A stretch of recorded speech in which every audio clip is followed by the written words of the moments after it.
हाँ तो बच्चों, मेरे यूट्यूब चैनल पर आप सभी का स्वागत है। आज मैं बताने जा रही हूँ LCM by prime factorization and division method. आज दोनों मेथड से हम आपको एलसीएम बताएंगे। एलसीएम का फुल फॉर्म पहले समझ लीजिए। एलसीएम का फुल फॉर्म होता है लिस्ट कॉमन मल्टीपल। एल से होता है लिस्ट, सी से होता है कॉमन, एम से मल्टीपल होता है। और इसको बताना कैसे है प्राइम फैक्टराइजेशन से। सबसे पहले हम आपको प्राइम फैक्टराइजेशन मेथड बताएंगे। जैसे संख्या 36, 40 एंड 126। तो सबसे पहले इन तीनों संख्याओं का हम क्या करते हैं, बारी बारी से प्राइम फैक्टराइजेशन निकाल लेते हैं। प्राइम फैक्टराइजेशन हमने आपको पिछले वीडियो में बता दिया है। अगर आपको ना समझ में आया है तो अलग से कमेंट करके बताइए, हम अलग से फिर से बताएंगे आपको प्राइम फैक्टराइजेशन। सेपरेट वीडियोस का डाल सकते हैं फिर से। अगर आप हमारे चैनल पर नए हैं तो मेरे चैनल को सब्सक्राइब कर लीजिए। सबसे पहले हम 36 का जो है प्राइम फैक्टराइजेशन निकालेंगे। तो 36 का प्राइम फैक्टर, सबसे पहले प्राइम फैक्टर 2 होगा। 1 प्लस इवन नंबर है, इसलिए इसका प्राइम फैक्टर जो होता है 2 होता है। 2 1 जा 2, 2 8 जा 16, 2 9 जा 18, 3 3 जा 9, 3 1 जा 3।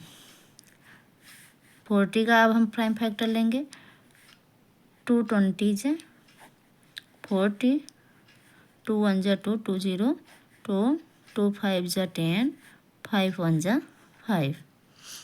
अब हम 126 का फैक्टराइजेशन निकालेंगे। 1 प्लेस पर इवन नंबर है, इसलिए 2 से हम डिवाइड कर सकते हैं। 2 6 जा 12, 2 3 जा 6। अब 3 जो है ऑड नंबर है, 2 से डिवाइड नहीं हो सकता है। अब हम इसका फैक्टर 3 ले लेंगे। 3 2 जा 6, 3 1 जा 3, 3 7 जा 21, 7 1 जा 7। तो 36 का फैक्टराइजेशन हो जाएगा 2 मल्टीप्लाई 2 मल्टीप्लाई 3 मल्टीप्लाई 3। 40 का है 2 मल्टीप्लाई 2 मल्टीप्लाई 2 मल्टीप्लाई 5। अब 126 का फैक्टराइजेशन लिख लेंगे। 2 मल्टीप्लाई 3 मल्टीप्लाई 3 मल्टीप्लाई 7।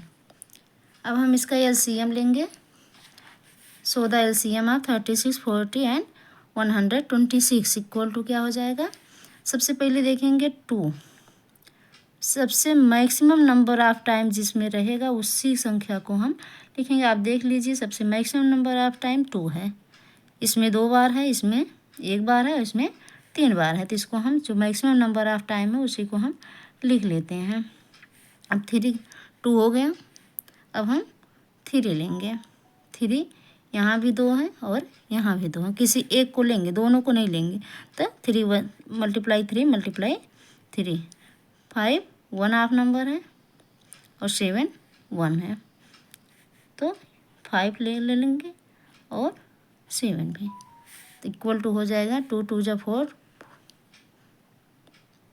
2 2 जा 4, 4 2 जा 8, मल्टीप्लाई 3 3 जा 9, मल्टीप्लाई 5 मल्टीप्लाई 7 हो जाएगा 35 इक्वल टू एलसीएम इसका हो जाएगा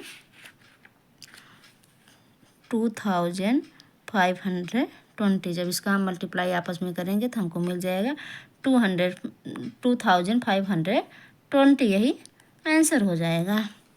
तो फैक्टराइजेशन से हम लोग कैसे निकालते हैं आप देख लिए। अब हम आपको बताएंगे डिवीज़न मेथड। अब हम आपको बताने जा रहे हैं division method. Division method LCM कैसे निकालते हैं।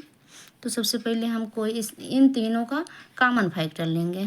सबसे पहले इन तीनों में से किसी का कॉमन फैक्टर होना चाहिए। तो आप देख रहे हैं इनका भी 1 + 6 है, इवन नंबर है, 0 है, इधर भी इवन नंबर है। तो हम 2 से इसको डिवाइड कर सकते हैं। तो 2 1 जा 2, 2 8 जा 16, 2 20 40, 2 6 जा 12 और 2 3 जा। फिर इसको ऐसे लाइनिंग कर देते हैं। फिर इसका हम इन तीनों का फैक्टर लेंगे। आप देख रहे हैं 2 अगर हम फैक्टर लेते हैं 18 जो है डिवाइड हो जाएगा, 20 भी डिवाइड हो जाएगा, लेकिन 63 नहीं होगा। तो किसी दो का कॉमन फैक्टर या किसी एक का फैक्टर होना चाहिए। हमने पहले ही बता दिया एलसीएम निकालने के लिए चाहे किसी एक का या किसी दो का कॉमन फैक्टर या तो तीनों का कॉमन फैक्टर होना चाहिए। तो दो संख्याओं का कॉमन फैक्टर 2 है, इसलिए हम 2 को ले लेते हैं। 2 9 जा 18 और 2 10 जा 20 और 63 को डिवाइड नहीं कर सकते, इसको हम ऐसे ही लिख देते हैं। अभी देख लीजिए, अगर हम 2 फैक्टर लेते हैं तो 9 को नहीं डिवाइड करेगा, लेकिन 10 को कर देगा। तो 10 के लिए हमें 2 को लेना पड़ेगा। तो 9 को ऐसे ही हम उतार लेते हैं और 10 2 5 जा 10 और 63 भी नहीं डिवाइड होगा, तो इसको भी ऐसे ही उतार लेंगे सेम एज। अब हम 3 ले लेते हैं। 3 3 जा 9 5 सेम एज और 3 2 जा 6 3 2 जा 6 3 1 जा 3। लाइनिंग करते जाएंगे। 3 1 जा 3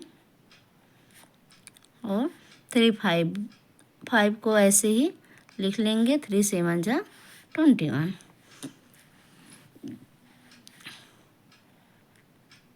अब जो है इसमें से कोई भी कॉमन फैक्टर नहीं है, 5 और 7 है। चाहे तो हम यहीं तक रोक सकते हैं या तो हम 5 को 5 से काट सकते हैं, डिवाइड कर सकते हैं और 7 को और 7 ले लेंगे तो 7 से डिवाइड हो जाएगा। 1 ऐसे और कॉमन लगाना आप लोग नहीं भूलेंगे, ऐसे ही लिख लेंगे। अब जो है 36 एलसीएम इक्वल टू हो जाएगा 2 multiply 2 multiply 2 multiply 3 multiply 3 multiply 5 multiply 7। 2 2 जा 4 4 2 जा 8 मल्टीप्लाई 9 मल्टीप्लाई 35।